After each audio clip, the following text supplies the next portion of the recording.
இசையை விட மொழி உயர்ந்ததாகவும் சில நேரங்களில் மொழியை விட இசை உயர்ந்ததாகவும் திகழுகிற சந்தர்ப்பங்கள் உண்டு. இதை புரிந்து கொள்பவன் ஞானி, புரிந்து கொள்ளாதவன் அஞ்ஞானி.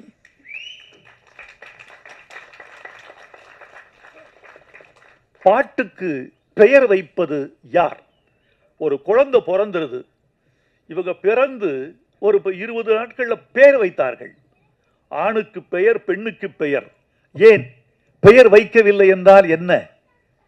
பெயர் வைத்தவுடன் தான் அவர்கள் வாழ்வு அவர்களை சார்கிறது, அவர்களின் உரிமை அவர்களை சார்கிறது, சம்பவங்கள் அவர்களை சார்கின்றன, அவர்கள் உணவு அவர்களை சார்கிறது. 4 பேர் இருக்கிறார்கள்.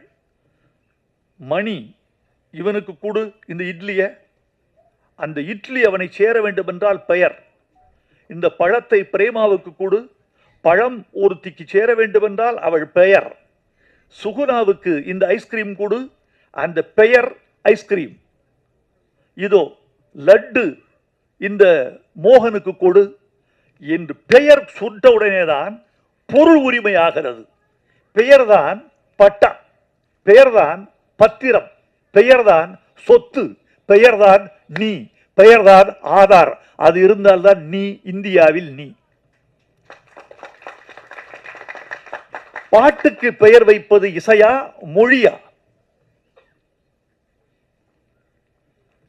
மலர்ந்தும் மலராத பாதி மலர் போல என்று பாட்டுக்கு பெயர் வைத்தது மொழி. சிட்டுக்குருவி முத்தம் கொடுத்து என்று பாட்டுக்கு பெயர் வைத்தது மொழி. மன்மத லீலையை வென்றார் உண்டோ என்று பல்லவியின் பெயரை சொன்னது மொழி. அதற்கு அழகு செய்தது இசை, அதற்கு அபிநயம் செய்தது இசை, அதற்கு சுகம் கொடுத்தது இசை, மறுக்க முடியாது. ஆனால் அந்த பாட்டுக்கு பெயர் சூட்டியது மொழி, அந்த பாட்டை அழைக்க வைத்தது மொழி.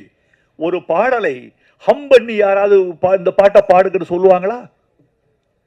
இந்த பாடலை இதை பாடுங்க சொல்லுவாங்களா யாராவது? சின்ன சின்ன ஆசை என்று பாடுகள் என்றுதானே சொல்லுவார்கள். எனவே பாட்டுக்கு பெயர் வைத்தது மொழி. அந்த மொழிக்குரிய மரியாதையை இசையும், இசைக்குரிய மரியாதையை மொழியும் பரஸ்பரம் வழங்குகிற போதுதான் கலை வெற்றி பெறும் என்று நான் உறுதியாக நம்புகிறேன். வணக்கம்.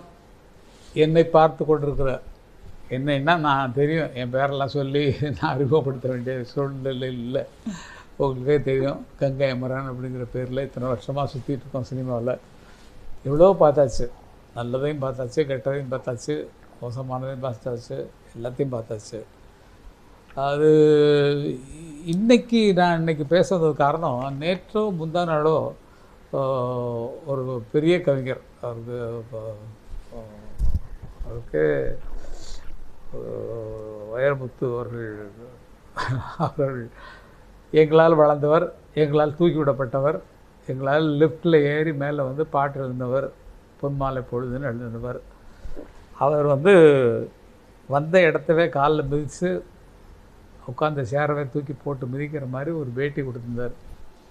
மனுஷனுக்கு எப்போதுமே ஒரு நன்றி வேணும்.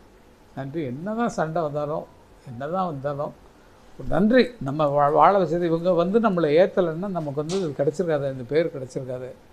பாரதிராஜா இல்லைன்னா நம்ம கிடச்சிருக்காது. பாரதிராஜா போய் சொல்லலைன்னா இளையராஜா ஏற்றிருக்க மாட்டார். அப்படிங்கிற மாதிரிலாம் நினச்சி பார்த்துருந்தா இந்த மாதிரி பேட்டி அவர் கொடுத்துருக்க மாட்டார். ஏன்னா வாழ்வு இன்றைக்கி அவர் வாழக்கூடிய காரணம் எல்லாமே எடுத்து பார்த்தோம்னா, அவர் கிடைச்ச பேர் எல்லாமே நம்ம நினச்சி பார்த்தோம்னா, இளையராஜா அவர்கள் அந்த பாட்டை பார்த்துட்டு, ஐயோ இது ஒன்றும் நல்லா இல்லையா, நம்ம நாளைக்கு வச்சுக்கலாம் கம்போசிங் அப்படின்னு சொல்லிட்டுனா அவருடைய எதிர்காலமே ஜீரோவாக இருக்கும். ஒன்றும் வந்திருக்காது. ஆனால் அவர் நல்லா எழுதினாருங்கிறத மனப்பூர்வமாக ஒத்துக்கொண்டு இளையராஜா அவர்கள் பொன்மாலை பொழுது பாடலை வாங்கி, நல்லா இருக்கியா, நல்ல கஷ்டமாக. நான் கூட அந்த பாட்டு எழுதும்போது இருந்தேன் பக்கத்தில். நான் என்ன எழுத போகிறாரு, நானும் சில வார்த்தைகள்லாம் திங்க் பண்ணுவேன். அப்போ இவர் பொன்மாலை பொழுது எழுதணுன்னு எனக்கு நானும் சேர்ந்து தான் கைதட்டிட்டு உட்காந்து ரசிச்சுட்ருக்கோம். உட்காந்து பார்த்துட்ருக்கோம். அவ்வளோ திறமை உள்ளவர் தான், நிச்சயமாக திறமை உள்ளவர் தான். அது என்னவோ தெரியல, அதிகமான பாப்புலாரிட்டி அவருடைய சாங்ஸுக்கு வந்தோடனே கர்வம் தலைக்கேறி போச்சு. இதே கர்வம் இளையராஜா கண்டினியூவாக எழுதிட்டு இருந்தாருன்னா வந்திருக்காது. ஏன்னா அவங்க 2 ஃப்ரெண்ட்ஸாக பேசிகிட்டு இருப்பாங்க, அதெல்லாம் பார்த்து நாங்கள்லாம் ரசிச்சுருப்போம். பாரு 2 கலர் இதை பேசிட்டு போகுது பாரு அப்படிங்கிற மாதிரி.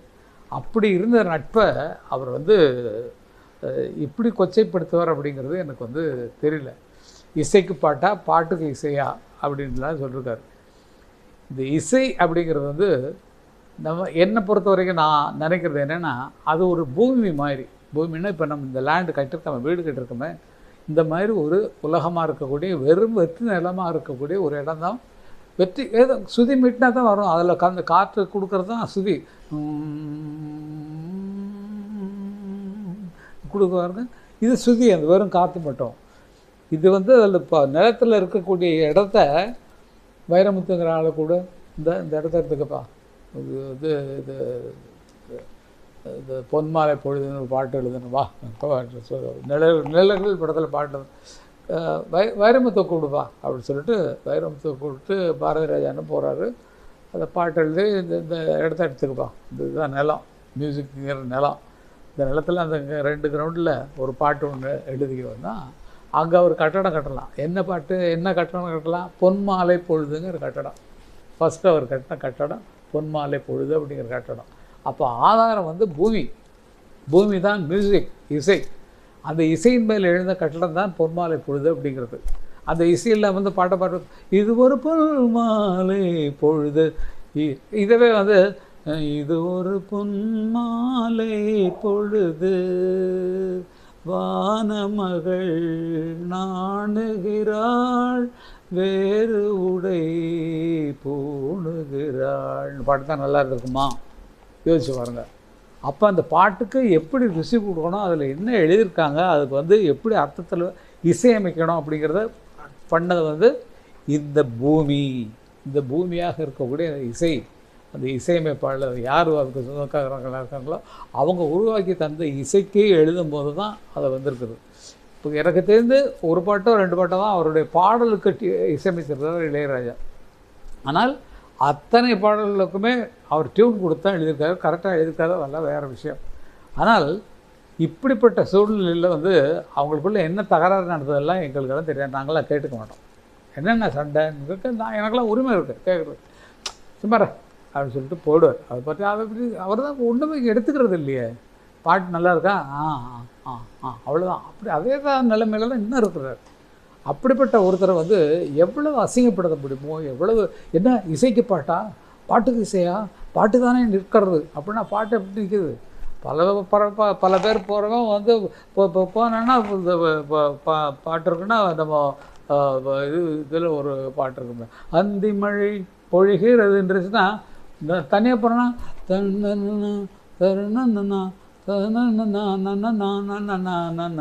இதெல்லாம் எங்களுக்கு நடந்தது.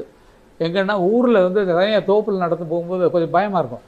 பயமாக இருக்கும்போது பாட்டு வராது, வார்த்தை வராது. அப்போ வந்து இப்போ இதுதான் பயத்துக்கு பாடுற வெறும் ராகம்தான் வருமே தவிர பாட்டு அங்கே வராது பயத்தில். அந்த மாதிரி வெறும் பாடல்களை வைத்து தான் இது வந்து வளரணும் அப்படிங்கிறது ஒன்றும் இல்லை. அந்த டியூன் தான் மனசில் நிற்குது. நீங்கள் எத்தனை வருஷமானாலும் சரி, எந்த பாட்டாக இருந்தாலும் சரி, போனால் போகட்டும் போடான்னு சொன்னால் போனால் போகட்டும் போடா அப்படி இல்லை. அப்போ அந்த டியூன் தான் நிற்கிறதே தவிர அந்த டியூனுக்குரிய பாடலே அவர் எழுதினதான் அந்த சுச்சுவேஷனுக்கு கரெக்டாக அது பொருந்தது அப்படிங்கிறதா என்னுடைய வாதம். ஆக ஒரு கவிஞராக இருக்கப்பட்டவர்கள் வந்து கவிஞர்களுக்கு இசையமைப்பாளர்களோடு சேர்ந்து பண்ணும்போது அவர்களுடைய உங்களுக்கு தெரியும், 400 சிந்து காவடி சிந்து அண்ணனே ஒரு நிகழ்ச்சியில் சொல்லியிருக்கார். அவர் பாலச்சந்திர சார் மகா மேதை. அவர் வந்து இந்த ஸ்க்ரீன் பிளே எழுதும்போது இந்த 400 சிந்து காவடி சிந்து பாட்டு வரும்போது இது இப்படி இருந்தால் நல்லாயிருக்கும் அப்படின்னு சொல்லி 400 சிந்துன்னு ஆரம்பித்தா கூட நல்லாயிருக்கும். ஏன்னா அது பொண்ணு பேர் சிந்து, அதனால் 400 சிந்துன்னு ஆரம்பித்தா கூட நல்லா இருக்கணும்னா அண்ணன் கொஞ்சம் அண்ணன் பாடி காட்டுறாரு, 400 சிந்து காவடி சிந்துன்னு. கொஞ்சம் பொறுங்க அப்போ அனந்த் அந்த நோட்டு அடியா அப்படின்னு சொல்லிட்டு நோட்டை வாங்கியிருக்காரு. நோட்டை வாங்கினோன்னே அந்த பேஜ் எடுத்து பார்த்துருக்காரு. இந்த சுச்சுவேஷன் இதை பார்த்தா இங்கே பாருங்கள் 400 சிந்து என்று ஆரம்பிக்கலாம்னு சொல்லி டைரக்டர் டிஸ்கஷனில் எழுதி வச்சது எப்படி ஆச்சு அப்படின்னு சொல்லி எல்லாம் ஆச்சரியப்பட்டாங்க. அப்போ ஒரு ஆச்சரியத்தை ஏற்படுத்துவது இசை தான். வெறும் தனியாக நடந்து போகிறான் ஒருத்தன் சீன்னா அவனை வந்து சோகத்தில் தள்ளாட வைக்கிறதும் சரி, குஷியில் ஆட வைக்கிறதும் சரி, அந்த பின்னணி இசை தான். இந்த பின்னணி இசையிலாலும் சினிமாவில் நடக்கவே நடக்காது. பாடல்களை பொறுத்த வரைக்கும் வைரமுத்து அவர்கள் நல்ல கவிஞர் என்பதை ஒத்துக்கொள்ளாமே தவிர நல்ல மனுஷன் கிடையாது, நல்ல புத்தி கிடையாது. நல்ல புத்தி கிடையாதுன்னா குடும்பத்திலேருந்து எனக்கு குடும்பம்லாம் பழக்கம் இல்லை, எனக்கு பிள்ளைங்கள்லாம் நல்ல பிள்ளைங்க. அவர் வந்து இளையராஜாவை குத்த சொல்லணும் அப்படிங்கிறதுக்காகவே பேட்டிகளை வச்சுக்கிட்டு அவர் வெற்றி குறை சொல்கிறதுங்கிறது வந்து என்னால், நான் தம்பியாக இருக்கேன், ஒரே ஒரு தம்பி தான் இருக்கேன், எனக்கு என்ன ஆகும்னு தெரியாது. அதனால் இதெல்லாம் கொஞ்சம் அடக்கி வைக்கிறதுக்கு ஆள் அதை நல்லா சொல்லிட்டு இருக்கார். அவர் வரதராஜா சொல்ல மாட்டார், பாவம் அவர் வந்து உடம்பு சரியில்லாம படுத்திருக்காரு. ஆக ஒரு கவிஞரை வந்து நல்லா கொண்டு வரணும்னு சொன்னால் இந்த நிலமாகிய ராகம், அந்த ராகத்துக்குள்ளே நீங்கள் கட்டின நானூறு சிந்து பாடலாக இருக்கட்டும், அந்திமழை பொழிகிறதா இருக்கட்டும், இல்லை எந்த பாடல் பூவே இளைய பூவேவாக இருக்கட்டும், வேறு எந்த பாடலாக இருக்கட்டும், அதெல்லாம் அவங்க தனித்தனி கட்டடங்கள். நானும் கட்டிருக்கேன், ஒரு 2000 வீடு கட்டிருப்பேன். என்னுடைய பாடல்களும் பாப்புலர் தான். நான் பெருமை அடித்துக்கொள்ள நான் வரலை, அண்ணனை சொன்னதுனால அந்த குற்றத்துக்காகத்தான் தான் நான் இது வந்து கேட்க வந்தேன். தவிர அது மாதிரி பேசக்கூடாது. இனிமேல் இளையராஜாவை பற்றி அவர் பேசினார்னா நல்லா இருக்காது. இதுக்கு பதில் கூட அவர் சொல்ல வேண்டாம், சொல்ல தேவையில்லை. இன்னும் ஆக்கப்படி சாகிற மாதிரி நமக்கு பேச வேண்டியிருக்கோம். ஆகையில் வைரமுத்து அவர்களை வாழ வைத்த இளையராஜாவை ஃபோட்டோ வச்சு தினம் நீ கும்பிடணும். லண்டன் இன்றைக்கி வைரமுத்து பேரே இருந்திருக்காது, பேரே சுத்தமாக இருக்காது. எங்கே உங்கள் கவிதை புத்தகத்தை பல பேருக்கு எடுத்து டியூன் பண்ண சொல்லுங்க. ஒன்றும் இல்லை சார், அவர் எழுதின பாட்டு ஒரு 2 பாட்டு கையில் எடுத்துக்கலாம். கையில் எடுத்துகிட்டு என்ன பண்ணலாம், ஏப்பா இதுக்கு ஒரு டியூன் பண்ணுப்பா அப்படின்னு சொல்லி ஒரு ஆள்கிட்ட கொடுக்கணும். ஒரு ஆள்கிட்ட கொடுத்து இது அந்த இளையராஜா டியூன் வேண்டாம், வேறு டியூனில் நீ போடு அப்படின்னு சொல்லி கொடுத்தாருன்னா, அதே பாட்டை எடுத்து வேறு பேக்ரவுண்ட் போட்டு தந்தடன் தன் தரடன் டன் டன் ஆரம்பித்தார். எதுக்கு? அந்த பொன்மாலை பொழுதுறதுக்காக வச்சுட்டார். இப்போ அதே பாட்டை வந்து அவருக்கு ஒரு சவால், ஒரு 2 பாட்டு 3 பாட்டு உங்களுடைய பாடலை செலக்ட் பண்ணிக்கங்க, 3 மியூசிக் டைரக்டர்கிட்ட கொடுங்க, அதே சிச்சுவேஷனுக்கு வேறு டியூன் போட சொல்லுங்கள், வேறு பேக்ரவுண்ட் போட சொல்லுங்கள். அதை வந்து இவங்க டிவியில் கொடுத்து ஜனங்களுக்கு பார்த்தீங்களா அந்த பாட்டை மாற்றிருக்கோம், இளையராஜா டியூன்லாம் போச்சு, இனிமேல் தேவையில்லை, இந்த மாதிரி புதுசாக பண்ணுவோம் அப்படிங்கிற மாதிரி ஐடியா கூட எடுத்துகிட்டு அவர் பண்ணலாம். ஏன்னா சும்மா தான் இருக்கார், சும்மா இருக்கிறதுனால பாடல்கள்லாம் எழுதி மியூசிக்லாம் பண்ணிட்டு உட்காந்துருக்கோம். ஆனால் நீங்கள் ஏற்கனவே எடுத்த இளையராஜா பாடலை வேறொருவரை வைத்து டியூன் பண்ண வைத்து நீங்கள் அந்த காட்சிக்கு பொருத்தி காட்ட வேண்டும். அப்படிப்பட்ட முடியாது. ஏன்னா மனசை தொடக்கூடிய அப்படி உருக்கக்கூடியது. என் விதிய போதே தெரிந்திருந்தாலே கர்ப்பத்தில் நானே கரைஞ்சிருப்பேனே வர்றது. இந்த ஃபீலிங் எங்கே வரும்? அந்த ஃபீலிங்கை கொண்டு வந்தது இந்த நிலமாக இருக்கக்கூடிய இளையராஜா போட்ட அந்த டியூன்னால் வந்தது தான் இதெல்லாம். ஆக இசை என்பது முக்கியமானது. இசை இல்லாமல் பாடல்கள் திரைப்படங்கள் கிடையாது. அந்த காலத்துலேருந்து இந்த காலத்து வரைக்கும் அவர் சொன்னார், மியூசிக் டைரக்டர் பேர்லாம் தெரியாது, எங்களுக்கு தெரியும். எங்களுக்கு அந்த காலத்துலேருந்து நாங்கள்லாம் பாடின வாராய் நீ வாராய் எல்லாம் பாடின ஆட்கள் தான். நாங்கள்லாம் பழைய பாட்டெலாம் பாடினது, உள்ளவும் தென்றல் காற்றினிலே பாடின ஆட்கள்லாம், கல்லெல்லாம் மாணிக்க என்னென்ன பொக்கிஷங்களை கொடுத்துட்டு போயிருக்காங்க. இளையராஜா அடக்கமாக உட்காந்துட்டு அவர் பாட்டுக்கு வேலை வந்தால் செய்கிறாரு. இல்லைன்னா அவர் இப்போ எடுத்துக்கொண்டிருக்கிற மிகப்பெரிய பணி தன்னுடைய வாழ்வில் உச்சத்தில் போக வேண்டும் என்பதற்காக அமெரிக்கன் சிம்பனிக்கு அவர் தனியாக உட்காந்து மியூசிக் எழுதிட்டு இருக்காரு. நான் அதனால தான் அதிகமாக டிஸ்டர்ப் பண்ணுறதுக்கு அவர் போகிறதில்ல. போய் உட்காந்தாருன்னா வா உட்கார் எழுதிட்டு போவார்.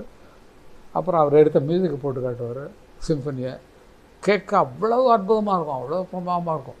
இது எதுக்குன்னா எல்லாம் அமெரிக்காவில் நம்ம சிம்பனி வாசிக்க போகிறாங்க, அதுக்காகன்னு அவர் மற்றவங்கள பற்றியெல்லாம் கவலைப்படுறதில்லை. இவன் பேசுகிறான் அவன் பேசுகிறாங்கிறத பற்றியெல்லாம் கவலைப்படுறதில்லை. அவர் பாட்டுக்கு போயிட்டுருக்காரு. அது போயிட்டுருக்கு. அது வரும்போது தெரியும். உலகத்தில் 7ஆம் நம்பர் 8ஆம் நம்பரில் இருக்கக்கூடிய அவர் 5ஆவது நம்பருக்கு வந்து விழுவார், மேலே ஏறுவார் அப்படிங்கிற அளவுக்கு. இப்போ சிம்பனி எழுதுக்கு ஆளே கிடையாது. சிம்பனின்னா என்னென்ன பல பேர் தெரியாமல் தமிழ்நாட்டில் நம்மளாம் உட்காந்துருக்கோம். தனி மியூசிக் ஒரு ஒரு ஒரு ஒரு வரலாறை சொல்லக்கூடிய ஒரு இசை பதிவு தான் சிம்பனிங்கிறது. அது மாதிரி பண்ணுறதுக்கு ஆள் கிடையாது. அண்ணனுடைய ஸ்டைலில் அவர் தனியாக பண்ண சிம்பனி தான். நீங்கள் லாரா லாரா லாரா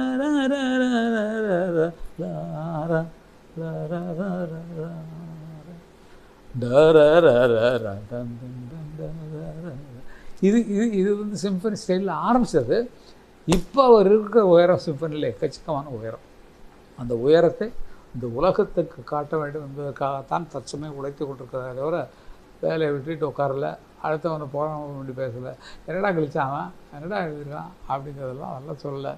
அது மாதிரி அவர் வேலையை அவர் அடக்கமாக பார்த்து கொண்டிருக்கிறார். அன்பு சகோதரர் வைரமுத்தவர்களே, நினச்சி பாருங்கள், நீங்கள் கட்டிய கட்டடம் மற்ற மியூசிக் டைரக்டருக்கு கட்டடம் மியூசிக் நிலம் கட்டடத்தை பற்றி தான் பேசுகிறேன். ஒவ்வொரு கட்டடமும் ஒரு பாட்டாக நீங்கள் வச்சிங்கன்னா நிலம்ங்கிறது இசை, நிரந்தரமாக இருக்கக்கூடிய இசை.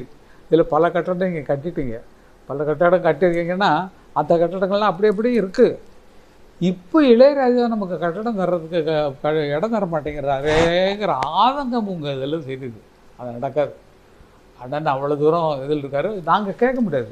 ஏன்னா கொடுத்தா என்னென்னா, நான் கூட நிஜமாகவே சில படங்களுக்கு நினச்சேன்னா அவர் இருக்கிற மூடில் போய் சொன்னோம்னா அப்போ போய் மரியாதை வெளியே போறியா அப்படின்னு சொல்கிற அளவுக்கு ஆயிடுமேன்னு சொல்லிட்டு தான் அவரை பற்றி பேசுவதே கிடையாது. இன்றைக்கி பார்த்தீங்கன்னு சொன்னால் தன்னை தானே புகழ்ந்து கொண்டு பேசக்கூடிய கவிஞர்கள் இந்த திரைப்பட உலகில் யார் இருக்கிறார்? நல்லா யோசிச்சு பாருங்க. நான் அப்படி எழுதினேன், நான் இப்படி எழுதினேன், எவராது எழுதியிருக்கிறா அவருக்கு பாருங்கள், இது பாருங்கள் சொல்கிறதுக்கு இப்போ ஆளே கிடையாது. பாரதியார் சொன்னாரா, பாரதிதாசன் சொன்னாரா, இல்லை மும்மூர்த்திகள் இருந்தாங்க அவங்க சொன்னாங்களா, இல்லை கவிஞர் கண்ணதாசன் ஐயோ என்னென்ன பாடல்கள் எழுதியிருக்கிறார் அவர், நான் இந்த மாதிரிலாம் பாட்டு எழுதுக்கு ஆள் இல்லையே, என்ன எழுதியிருக்கேன் என் பாட்டு சார் சூப்பராக இருக்குது, அந்த அதெல்லாம் அவர் உணர்ந்து கொள்ள தெரியாத ஜனங்களாக இருந்துருக்கிறார்களே என்று அப்படின்னு சொன்னால் எப்படி இருக்குமோ. வாலி சார்லாம் அவ்வளோ எழுதியிருக்கிறார். அடுத்தவங்க பாட்டை பாராட்டுறதில் அவருக்கு இது என்னுடைய பாட்டெலாம் பார்த்து நிறைய பார்த்துருக்காரு. அவரால் எழுத முடியாத பாட்டுக்கு உடம்பு சரியில்லை பார்த்தபோது அமர் சும்மா இருக்கான்ல அவரை சேர்ந்து சரணத்தை எழுத சொல்லு அப்படின்றார். அந்த அளவுக்கு மனசு திறந்த மனசாக எல்லோரும் சேர்ந்து இருக்கணும் அப்படின்னு சொல்லி நினைக்கக்கூடிய ஆட்கள் இருந்த இந்த சினிமா உலகத்தில் தான் தான் தான் தான் நான் தான் நான் ஒட்டம்தான் அப்படின்னு கவி பேரரசு என்று பட்டத்தை வாங்கி கொண்டு அதில் எங்கெங்கே போய் எந்தெந்த நேரத்தில் ஜாலரா அடிக்கணுமோ அதெல்லாம் அடித்து நல்ல வசதியாக இருக்கிறீங்க, சந்தோஷம். குழந்தைகளும் புத்திசாலித்தனமாக இருக்குது, உங்களை விட புத்திசாலித்தனமாக இருக்குது, ரொம்ப ஈஸியாக இருக்குது. அவர்களுக்கு வாழ்த்துக்கள். எப்படி கெட்டது இருந்தாலும் நல்லவைகளையும் பாராட்டி ஆகணும். குழந்தைகளும் நல்லா வளர்ந்துட்டுருக்காங்க, அறிவுபூர்வமாக வளர்ந்துட்டுருக்காங்க. அதனால் அவர்களுக்கும் பாராட்டுகளை தெரிவித்து கொண்டு இனிமேல் வைரமுத்து அவர்களே மரியாதை தான் பேசிகிட்டு இருக்கேன். இளையராஜா அவர்களை பற்றி ஒரு சின்ன குற்றமோ குறைகளோ நீங்கள் சொல்வதாக இருந்தால் அதற்குரிய விளைவுகளை நீங்கள் வேறு மாதிரி சந்திக்க வேண்டியிருக்கும். அது நான் என்னன்னு சொல்ல முடியாது. ஆகையால் உங்கள் பேச்சை இத்துடன் நிறுத்தி கொள்ளுங்கள். நன்றியெல்லாம் கிடையாது, நன்றியெல்லாம் சொல்கிறதெல்லாம் வழக்கம் கிடையாது. ஆகையால் வாயை பொத்திக்கிட்டு இளையராஜா பற்றி மட்டும் பேசாமல் உங்கள் வேலையை அவர் எப்படி தனியாக அவர் பார்த்துட்டு திடுறாரோ அது மாதிரி உங்கள் வேலைகளை பார்த்து கொண்டு புத்தகம் போட்டுக்கிட்டு அந்த புத்தகத்தை எனக்கு 200 புத்தகம் வாங்கினா தான் வருவேன், அது நான் 500 புத்தகம் வாங்கினா தான் நான் வருவேன்னு சொல்லிட்டு மீட்டிங்கில் புத்தகத்தை விட்டு சம்பாரித்து நல்லா இருக்கும். உங்களுக்கு என்ன குறைச்சல்? கலைஞர் கொடுத்த இடம் இருக்குது, அருமையான இடம், நல்லா வீடு கட்டிட்டு நல்லா ஜம்முன்னு இருக்குங்க, அரசியல் ஆதாயங்கள் உங்களுக்கு இருக்குது. ஆகவே நீங்கள் பிழைச்சிக்குவீங்க, உங்கள்கிட்ட புத்திக்கு நீங்கள் பிழைச்சிக்குவீங்க. ஆக இனிமேல் திரைப்படங்களுக்கு இளையராஜாவிடம் எழுத முடியாது என்பதை இது ரெக்கார்ட் பண்ணிவிட்டு மற்றவர்களையும் என்ன செய்கிறார்கள் அவர் அவாய்ட் பண்ண சொல்லலை. நான் பிடித்தவர்களுக்கு எழுதட்டும். ஆனால் இளையராஜாவை பற்றி குற்றம் சொன்னால் அவருக்கு பின்னால் இருக்கக்கூடிய இன்றைக்கி எடுத்து பாருங்களேன் சார், நைட்டு பாருங்களேன், எல்லாம் இளையராஜா பாட்டாக யூடியூப்பில் போயிட்டு இருக்கும். ஒருத்தரும் கேட்டு தான் போவாங்க. காரில் போகிறவங்க இளையராஜா பாட்டாக தான் கேட்டிருப்பாங்க. அதில் உங்கள் பாட்டும் வருது, என் பாட்டும் வருது, எல்லார் பாட்டும் வருது. ஆகவே அவரால் தான் நாம் பிழைத்தோம், அவரால் தான் பெயர் வாங்கினோம், அவரால் தான் இவ்வளவு உயர்ந்திருக்கிறோம், இத்தனை கட்டடங்களை கட்டியிருக்கிறோம். ஆகவே அந்த மகானை ஒரு தவறான வார்த்தைகளை கூட சொல்லி நீங்கள் திட்டக்கூடாது என்பதை இதன் மூலமாக அறிவிக்கிறேன்.